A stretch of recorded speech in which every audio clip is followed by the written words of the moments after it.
Warning, the following game has many references to drugs, alcohol, and the imbibing of undead liches. If you are young or impressionable, please refrain from allowing spirits of undead monstrosities into your body, as this can have undue effects onto yourself and those around you. For everyone else, we have a very important message from our local advocate, Polly the Poltergeist. Do cocaine responsibly.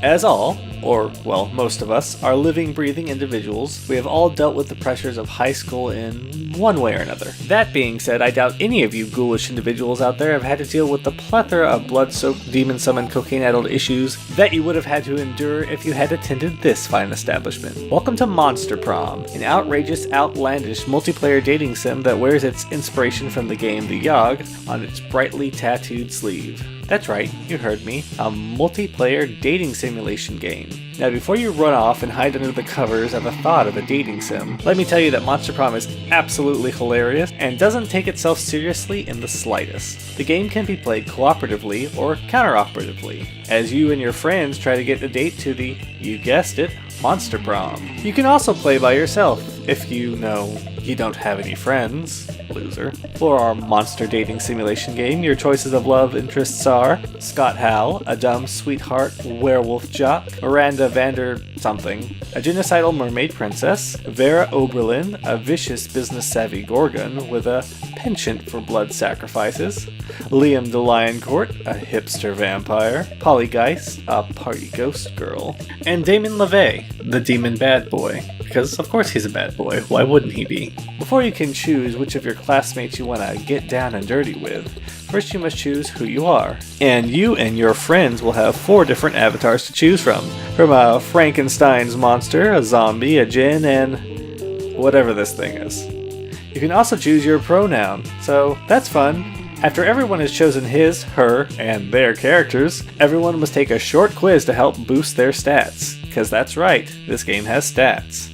The quiz, like everything else in this game, is wonderfully quirky and sets a good precedence for what's to come next. It will also give you a good idea of which character you should gun for and lightly pushes you in their direction. From there, you are led into the 3-week period leading to prom, so best get cracking. Sure.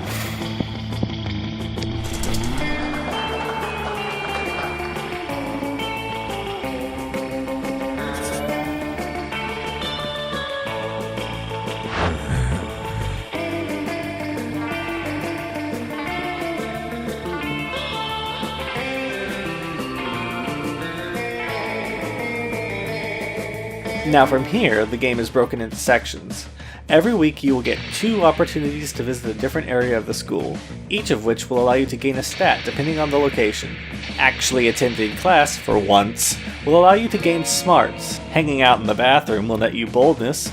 Going to the gym will give you charm, for some reason, etc, etc. After you gain your stats, you will find yourself embroiled in a scenario of some sort involving the various romantic interests that you can have in the game, as well as a few oddball characters who like to show up, including a coven of witches who, if this were any other game, would probably be the protagonists, a demon hunter, and a prince who should really just stop.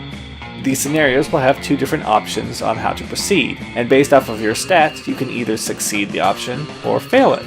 Succeeding the option will get you closer to your love interest, or whomever you're speaking to at the time, as well as netting you even more stat increases, while failure leads to well-deserved humiliation with stat decreases for good measure, and if Damien is involved, probably a few punches to the face.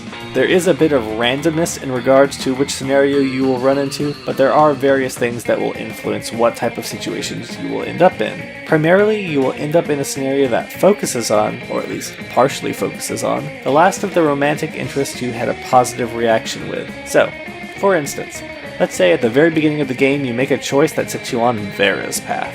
The next scenario you run into is guaranteed to have Vera in it, barring a few specific things that you can do that I'll mention in a moment. The main thing that can completely throw this cycle off is starting a unique plot line, or buying an event item from the shop that will begin a set of events specifically geared towards that item. The way you enter the shop is that you have to choose the area of the school that has this little cat person icon next to them.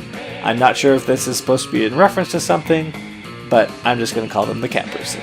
Doing this will prevent an event from actually occurring, but of course will allow you to buy something from the shop instead. Some of these are event items like I mentioned, or items that can help boost your stats, while others are unique items that you'll have to purchase in order to get one of the game's unique endings. Midway during the week you will have a lunch activity, which unlike other activities, are completely normal. Okay, I lied. You'll be dealing with the same extremes as the rest of the game, including the most foul evil the world has ever encountered, stealing pudding. Unlike other scenarios, this isn't really a succeed or fail type situation. Instead, you'll be choosing between two different options, which often represents two different love interests that you're speaking to. Obviously, you're going to want to choose the option for the character that you're going for, and luckily they're usually pretty obvious answers. If you decide that you don't want to spend time with your beloved, or can't because some rude blocked you, you can always decide to spend time with the school's gym teacher, or local monster hunter, or Prince oh my god just go away.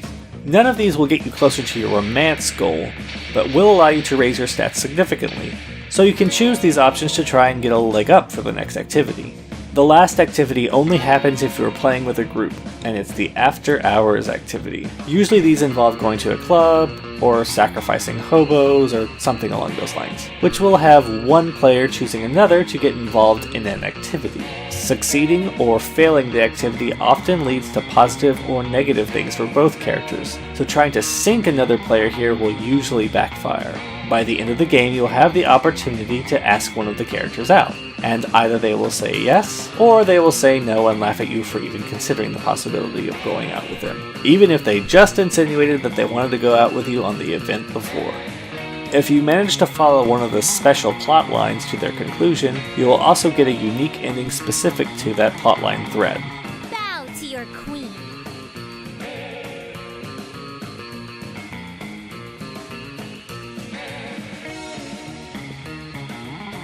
Though I do think of the game highly, it, like all games, isn't perfect, and won't be for everyone. So there are a few things I'd like to point out. The first thing is that luck and randomness is central to the game's nature. So it will drive a completionist up the wall if they are trying to complete all of the unique endings, since there is no guarantee that they will end up on the path that will lead them to the ending that they want. If you're trying to play the game seriously, which, honestly, the game is not meant to be played seriously, it can end up being frustrating, particularly if you end up in a cycle where you just keep losing stats because you keep losing challenges. From an artistic standpoint, the game synchronizes well with the artwork and style, successfully giving the game a feeling of adult whimsy. These gripes in the end are somewhat inconsequential because it doesn't really matter whether you win or lose. I would wholeheartedly recommend grabbing a few friends and giving the game a try. I get the feeling that you're going to have a scary good time. Thank you for watching our review from Monster Prom. If you liked it, please like and subscribe, all that fun jazz. And go ahead and if you want, take a look at some of our other stuff. We have some top 10 lists and other reviews that we're working on. So yeah, just go ahead and take a look. I love you forever. I promise.